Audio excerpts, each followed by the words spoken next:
Rosa de Lima nasceu em 1586 e faleceu em 1617. Nasceu e viveu em Lima, capital do vice-reino do Peru. Ela foi uma virgem e irmã dominicana. Ela fez seu caminho espiritual como uma jovem leiga da Ordem Terceira de São Domingos de Gusmão. Canonizada em 1671, Rosa tornou-se a primeira santa nascida na América Latina e padroeira do Peru, dos floristas, enfermeiros e artesãos.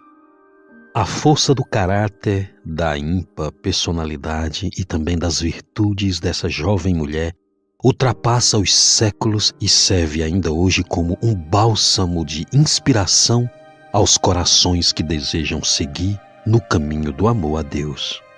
O amor de Rosa foi reconhecido pelo Papa Bento XVI, que ainda na condição de cardeal Ratzinger, em 1986, disse que Rosa personificava muito bem a Igreja da América Latina, uma igreja que vivia constantes provas e provações de uma vida praticamente desprovida de meios materiais, e apesar desses pesares, essa mesma igreja estava sempre cheia de um fervoroso amor à pessoa divina de Jesus Cristo.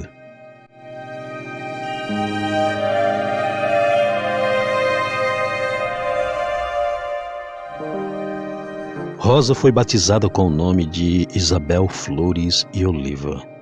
E quem lhe deu o nome Rosa foi a sua ama, uma senhora chamada Mariana, que era de origem indígena.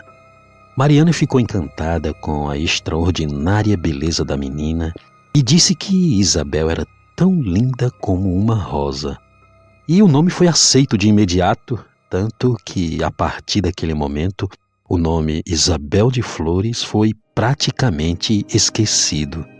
Mas dizem também que a troca do nome foi motivada pela devoção que a menina tinha pelo Santo Rosário, que, aliás, era uma prática muito forte na cidade. E a própria Rosa fez questão de acrescentar mais tarde o nome de Santa Maria, como uma forma de expressar seu terno amor que ela sempre nutria pela Santíssima Virgem, Mãe de Jesus.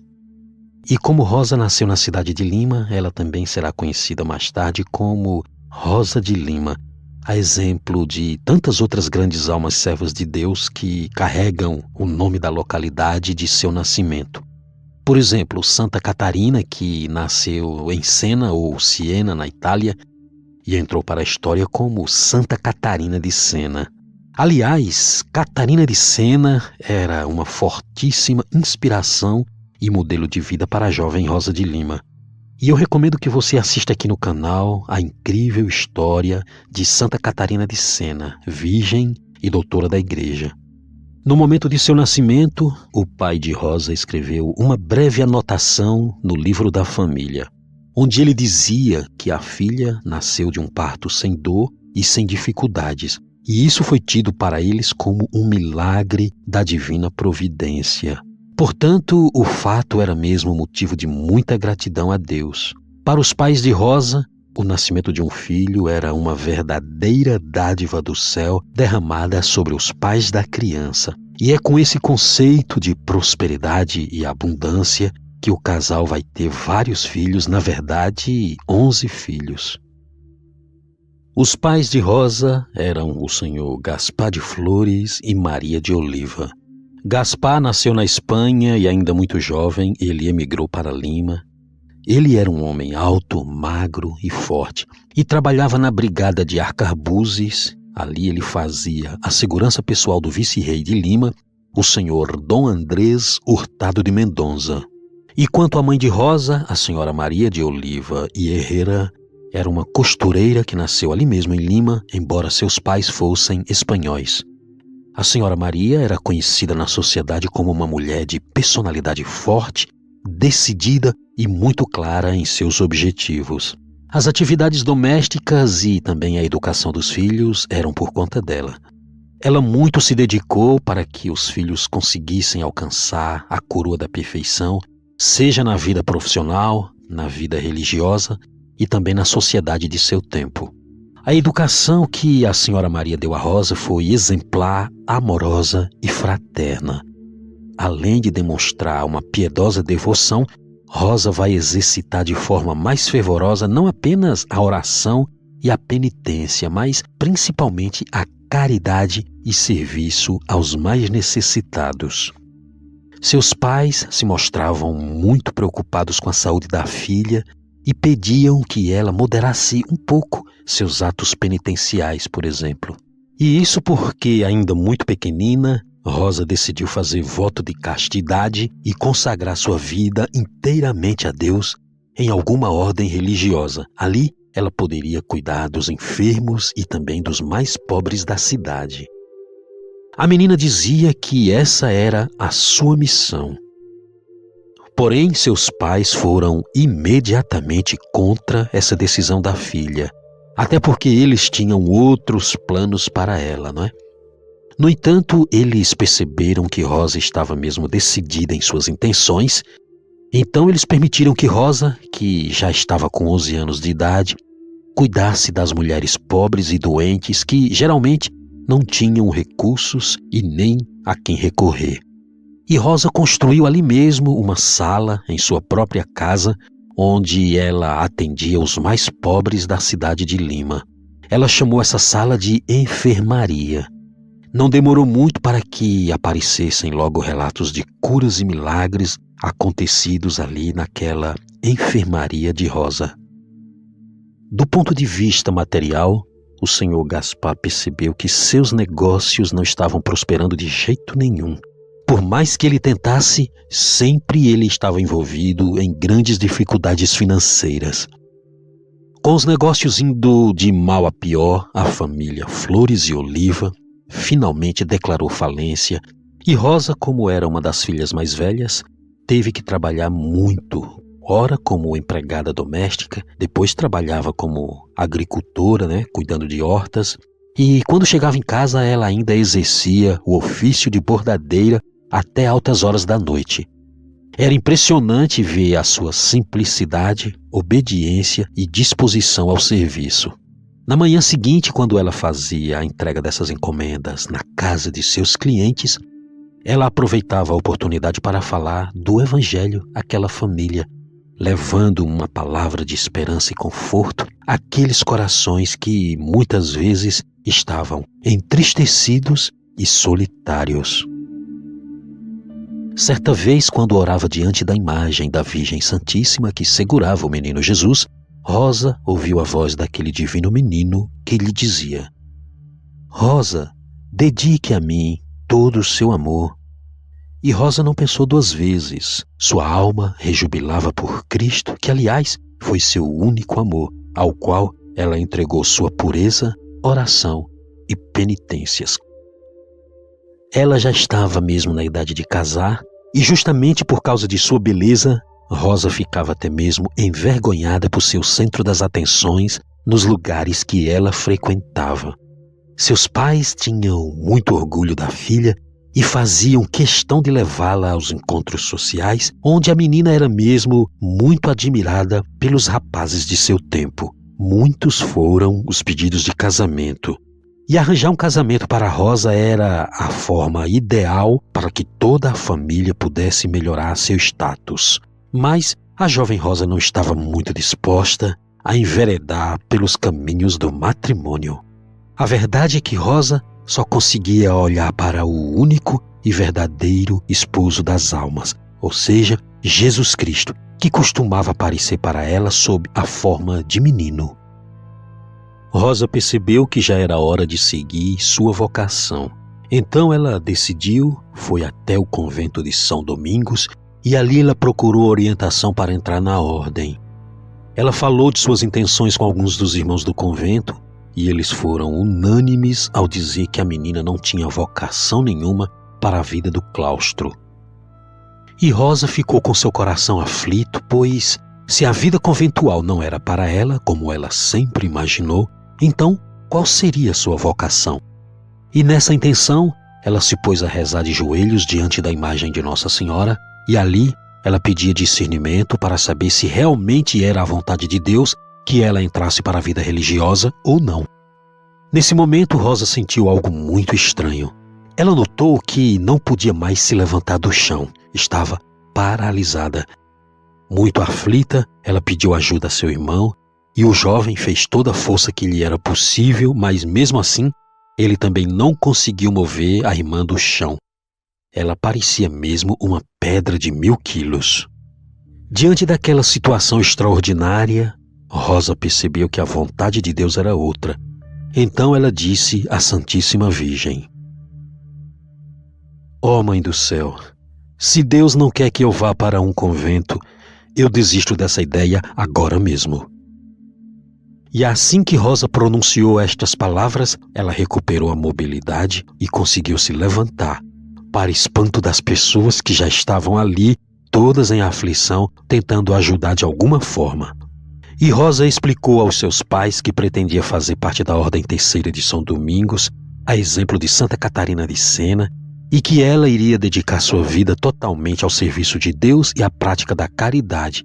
No início, houve um pouco de resistência por parte dos pais, mas eles logo compreenderam que a vocação da filha era essa mesma e passaram a apoiá-la nessa sua caminhada.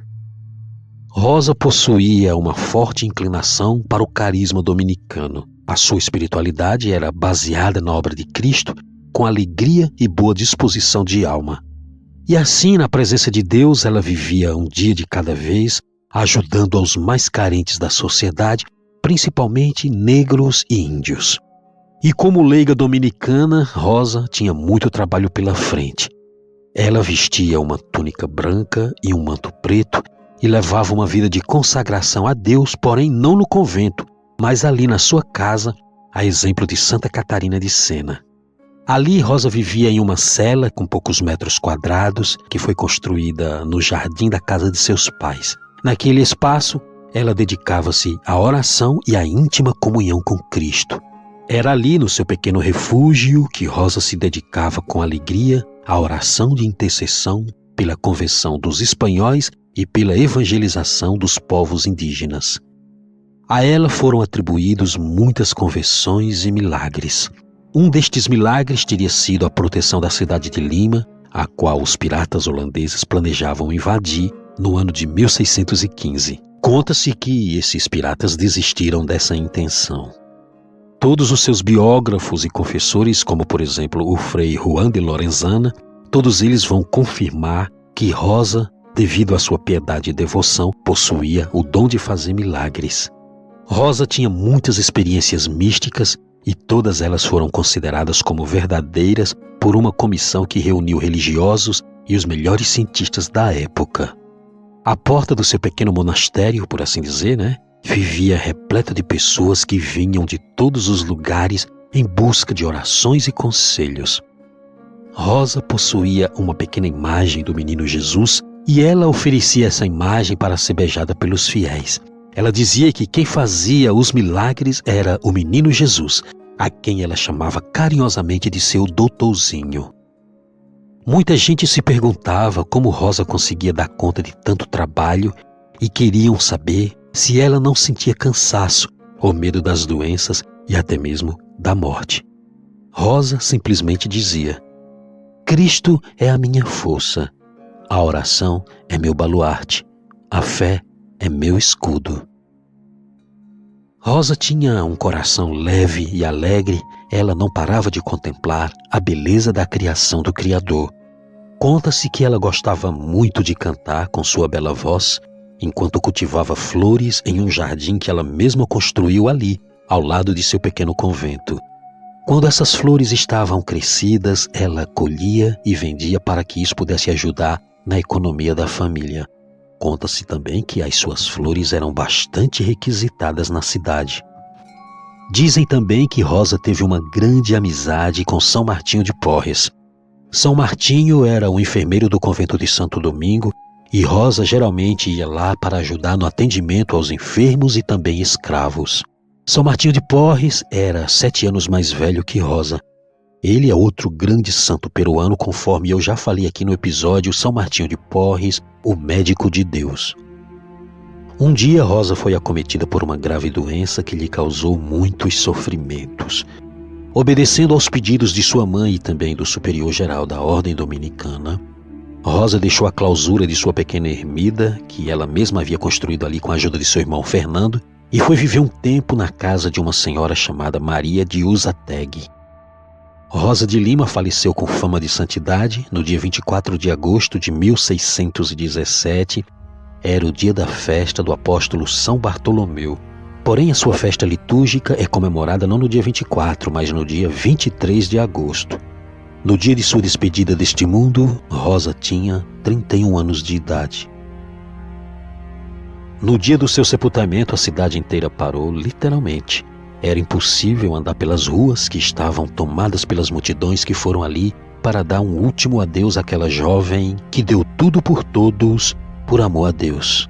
Diante dessa inigualável comoção, o povo assistiu quando membros do Senado e outros ilustríssimos personagens da cidade de Lima se revezavam para levar os restos mortais da santa para o túmulo. Há relatos de muitas curas e milagres nesse dia, e toda aquela multidão aclamava Rosa como uma santa. Tanto que em 8 dias foi aberto o processo para a sua canonização. Em 1669, Rosa foi declarada padroeira do Peru. Em 1670, foi declarada padroeira das Filipinas e também de todo o Novo Mundo. Em 1671, ou seja, menos de 50 anos após seu falecimento, Rosa foi finalmente declarada santa da Igreja, sendo a primeira santa da América. Tem uma história muito curiosa sobre isso, é que o Papa da canonização de Santa Rosa de Lima era o Papa Clemente X. Ele não estava ainda tão certo se aquele era o momento preciso de fazer essa canonização, até que um milagre aconteceu.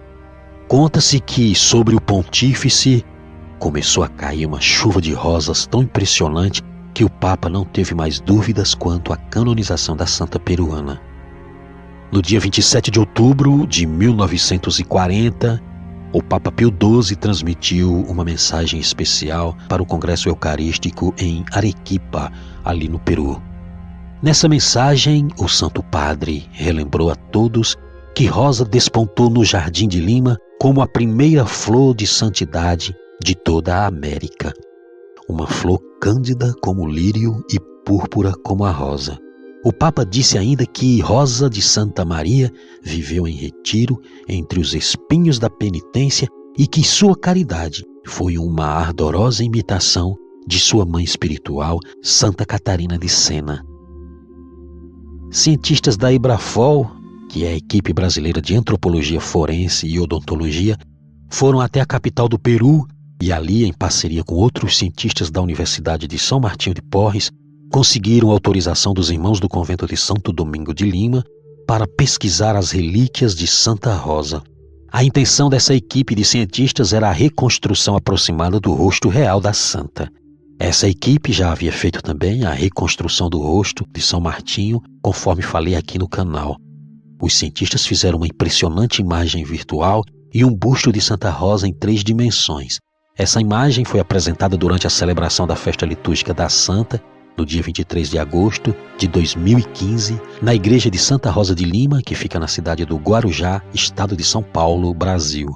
Ali, os fiéis brasileiros tiveram o privilégio de conhecer o rosto da padroeira da América. Nas últimas horas do dia 23 para 24 de agosto de 1617, Rosa vivia seus derradeiros momentos nesta terra de exílio. Ali, a jovem santa, com bastante fervor, renovou seus votos religiosos e em seu leito de dor, ela deixa transparecer com clareza o valor do sofrimento humano associado ao sofrimento de Cristo Redentor. E é com essa perspectiva que, naquele leito de longa enfermidade, Rosa fez uma de suas orações mais profundas. Ela rezava: Meu Deus, se quiseres, podeis aumentar o meu sofrimento, contanto que aumenteis também o meu amor por vós.